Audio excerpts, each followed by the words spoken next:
Tell you a little bit about us, Harry Rosen. I'm going to tell you about Harry Rosen. I'm going to tell you about some of the challenges we're facing and a little bit about our attitude towards succession, because this is about family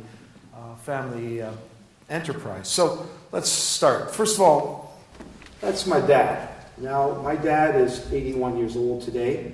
He founded Harry Rosen in 1954. Next year on February 4th, we'll be 60 years old. Him and my uncle Lou founded it in Cabbagetown in Toronto on Parliament Street. He's still, he's retired from the management of the business in 2004, but I call him my Wayne Gretzky in my back pocket. He's astute, he's smart, he's one of the smartest people I know, and when I'm thinking things through, or our senior management thinking things through, we're always bouncing it off Harry. You'll find him in the store on Bloor Street on Saturdays. He very often will spend 4 or 5 hours talking to customers. Sometimes he'll measure customers. He still really loves that interaction. He's still a great student of retail, and he's certainly my hero. That's moi.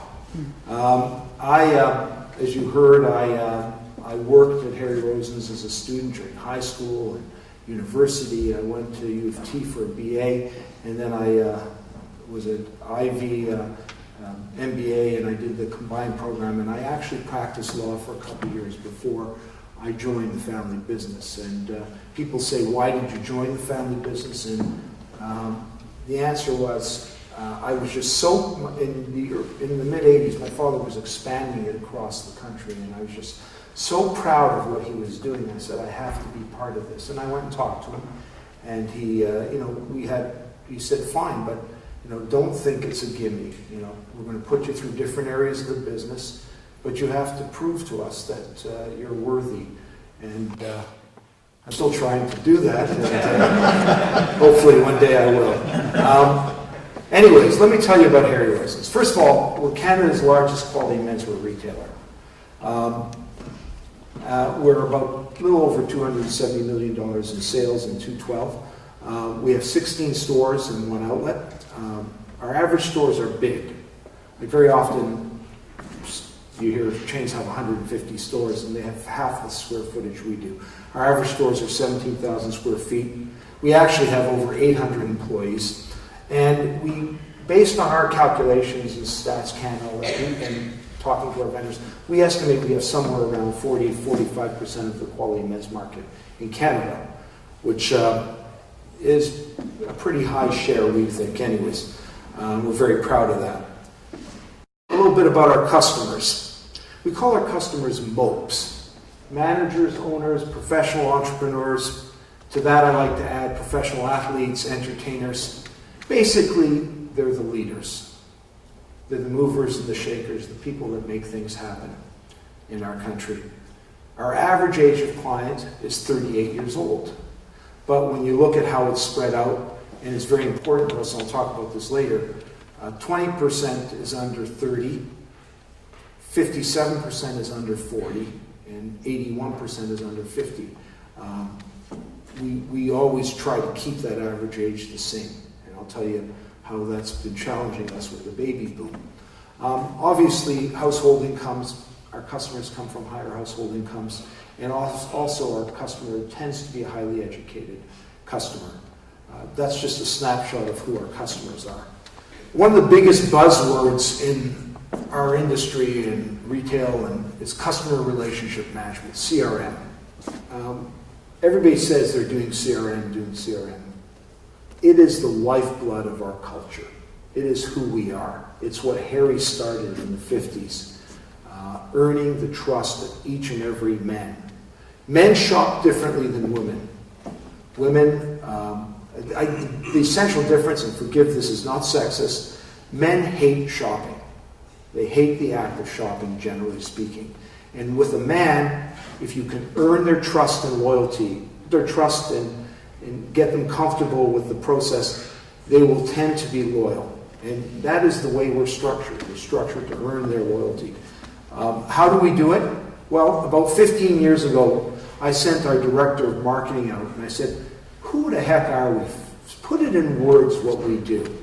And she came back with this. She said, Harry Rosen is in the business of assisting men to develop a confident personal image in all aspects of their life, any day, any time, at any occasion. And then there were support propositions, the ultimate in high-quality apparel, expertise, selection, and unparalleled sales service. But when you think about that, it's not about selling clothes.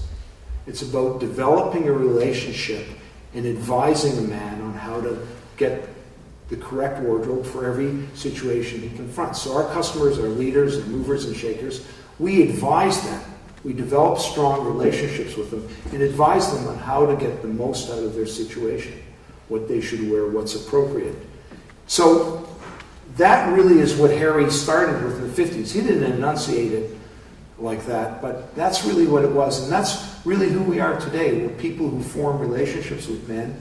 We understand their needs, and we advise them, and we train. Why we're good at CRM is two aspects. One is we have a fantastic state-of-the-art information system that captures information, organizes it, and helps us sort it and use it. It converts data into information so that our sales associates, our sales consultants, can advise their clients effectively.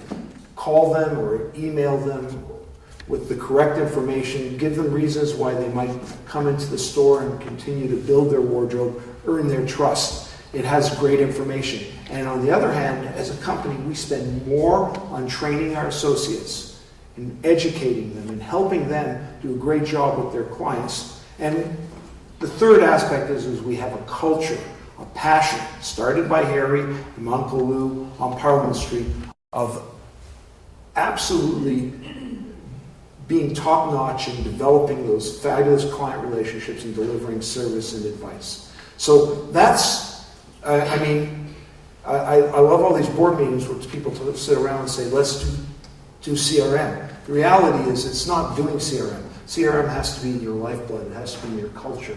You have to think. Your whole company has to be defined around what you do, which I believe ours is. So that's who we are.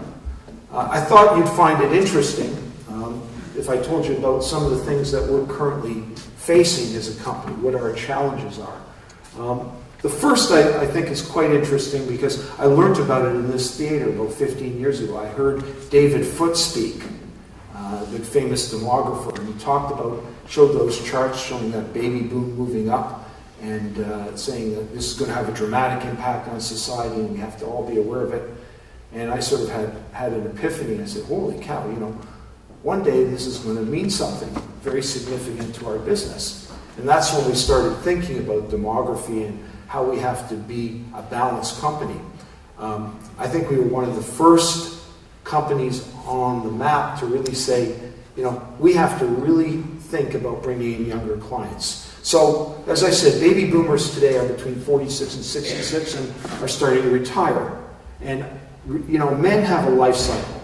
In their 20s, they tend to invest more in clothing. They want to look good. They want to find a mate. They want to start their career going. In their 30s, they hit a bit of a lull where you got 2.3 kids, a station wagon, mortgage, and you got a lot of pressures on you.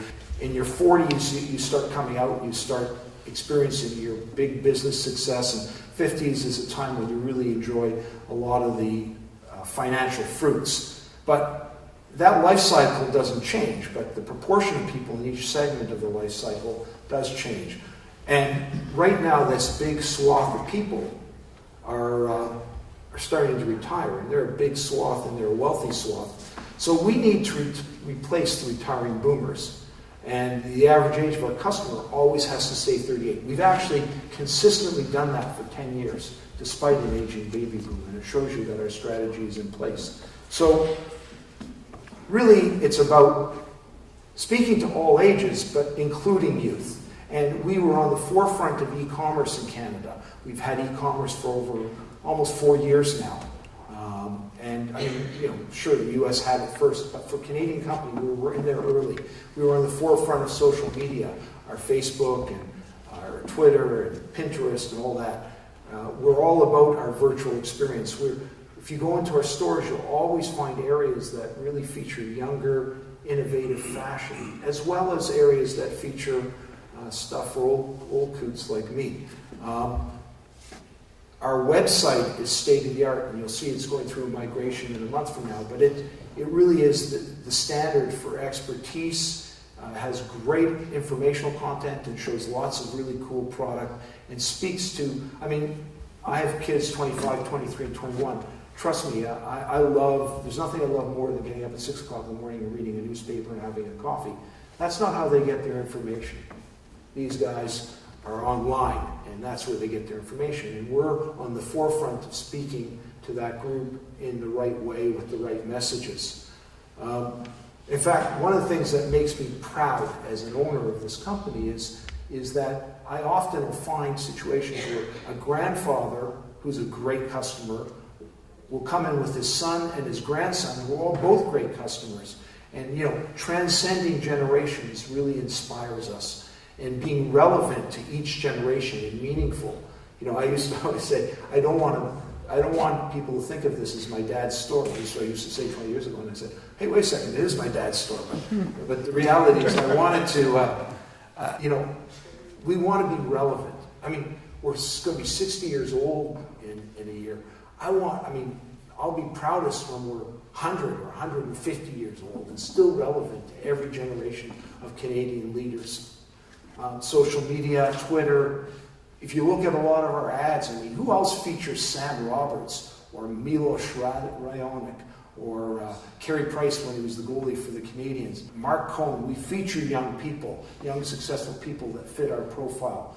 That's our first challenge, and I just want you to know that we've worked very hard at making sure that every one of the baby boomers that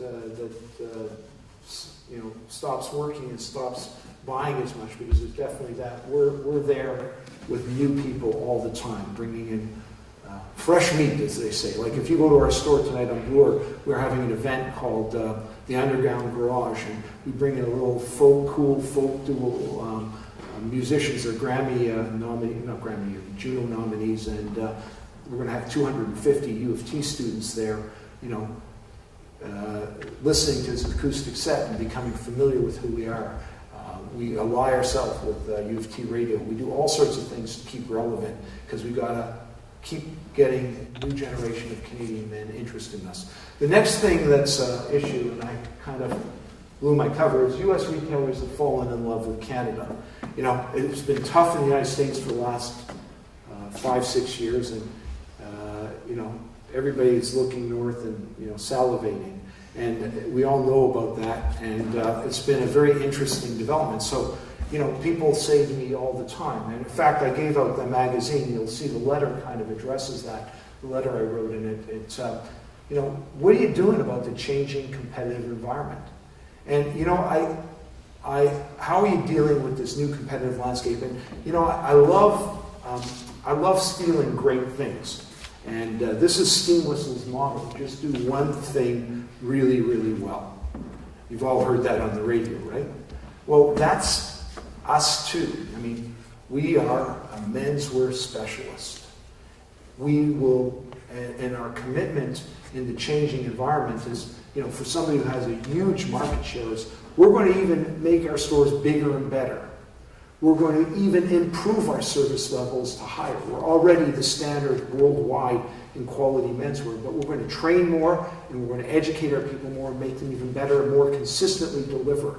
We're going to make our product even better, our merchandising of our stores, our windows, our marketing materials. We're going to curate the merchandise better. We're going to do, in every respect, we are going to be better than we are now. We're challenged ourselves. Our whole strategy is even to be better. And really, what we want to make this is we don't want to give our loyal customers a reason to consider somebody else. And, you know, really, when you think about it, do you want, I mean, the big question is going to be for the consumer is, do you want to shop in an American department store, or do you want to shop in a 60-year-old Canadian menswear specialist that is focused on customer service and putting together the most thoughtful and well-curated mix of merchandise with the best trained people. And we're going to prove, as we have for 59 years now, that the choice is pretty easy for Canadian customers. And that's what we're going to do, continue to do the one thing we do really, really well. And it doesn't matter how many department stores come up here, how many vendor-owned stores. Our vendors are all opening stores, how many new entrants there are. It doesn't matter to us. We're going to be as focused and determined as we ever have been in that regard. So that's a question I get asked a lot, so I thought I'd preempt it and answer it. The other area I thought I'd talk about is a little bit about succession planning. We've been through a lot in succession planning.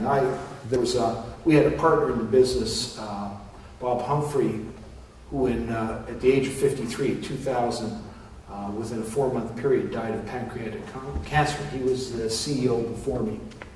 And he really helped us develop. It was interesting. He was the first real test of a succession strategy. But he used to always say to us, he used to say, anybody can be hit by a bus.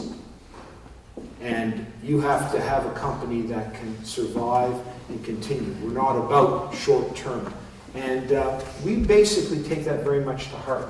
And for every key position, we have a really well thought out development plan for the people under each position, who's going to be the most likely candidate to succeed, including me. And we have this strategy, and we think of ourselves as a family company, but we also think of ourselves as a professionally managed company inspired by the vision of our founder. So we're not just about a family business. We're too big to be a quote-unquote family business type of thing. We're a professionally managed business. We have executive committees, we have management committees. One of the things I'm most proud of is in our top 15 people, which we call our management executive group, the average tenure with Harry Rosen is 18 years.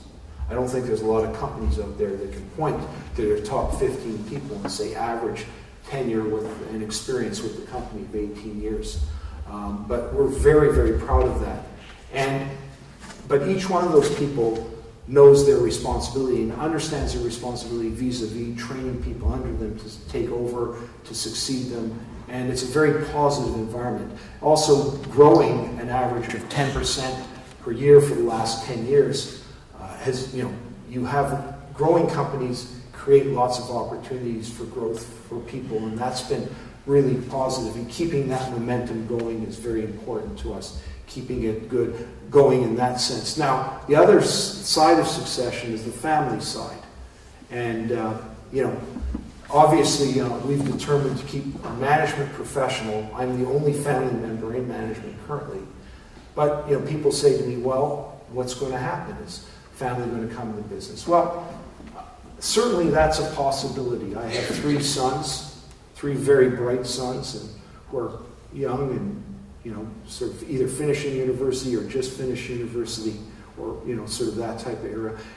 But they understand, and I'm a big believer in open book. They understand what the criteria is for them to join the company business, what they need to do, from getting MBAs to a certain amount of outside experience. And they'll make up their minds in time. My expectation and my hope is that, maybe I'll be fortunate enough to shepherd in a 3rd generation of leadership, family leadership, and that would really be very fulfilling for me. Can't guarantee it. There's lots of water that has to run under the bridge. But fortunately, we're in a position where, because we're so professionally managed with so many senior managers, that, whether family comes in or not isn't really the issue. We're always going to be professionally managed. But it does excite me, the prospect of getting family involved, if under the right circumstances, with the right attitude and the right background. And the kids know that. They know what the criteria is. There's no secrets. So, and I think that's important, because I believe in family businesses. you know, a lot of people tend to bring people in family businesses for the wrong reason. I mean, you know, at the end of the day, we're responsible for the employment of 800 people. We pay their mortgages, we give them opportunities, we inspire them, we grow them. You know, just because somebody's got a last name Rosen doesn't mean they're qualified to lead that group. You know, that's a big responsibility. So if family does become involved, you can rest assured that they're going to be very capable of being a part of the senior management team, which can take on that responsibility. And if they're not, they won't. You know, there's no shame in being a shareholder of a fantastically successful private Canadian company. You can live with that pain, I'm sure, right? And so, you know, if they're not capable, they'll learn to live with that. Because I'm not a believer, and I don't think anybody should be, in bringing family into a business just because they're family and they should come into the business. They should come into the business if they meet the criteria of excellence that are necessary to provide leadership within a company. So that's my formal presentation. A little bit about Harry Rosen, some of the challenges we have, and some of our thoughts on succession. But you might have some questions. I'm sorry, yes, sir. Would you ever look at going to America? That's a good question. You know, right now, I look at the next 5 years, and I'm a big believer in eating low-hanging fruit. And the obvious low-hanging fruit for us is our brand is so strong here, our organization is so functioning at such a good level here, that our opportunities for expanding within Canada are still there. We have a number of stores we're enlarging in the next 5 years. In fact, we have one of the most aggressive capital plans we've ever had for the next 5 years. So I think that management is going to be taxed to deliver on what we have in the near future. We did once have a venture into the United States. We had a small, we owned 9 Hugo Boss stores in various states. And when 2001 hit in that recession, we made the decision, and I thought the wise decision, to sell it back to Boss for a loss and focus our efforts on Canada, which served us well. But you know, there's no doubt that when you're a high market share and you're growing aggressively, at some point you hit the ceiling. I mean, there just isn't a natural growth, and I am a big believer that you have to have a growing company to keep your people interested, keep them excited about the company. So we will have to find a new horizon. You know, there are obviously things that we'll have to consider, one of which will be, do we enter a new market in the States with our formula, or do we acquire businesses where we can leverage our skill set, you know, the things that we do well. There's a lot of questions we have, but I have no doubt that in 5 years from now, those questions will be burning questions that will need answering. So it's a good question. Thank you. Yes, ma'am. Do you grow the management team from within, or do you tend to source from outside? Interestingly enough, most of our people are homegrown. It's just part of our culture.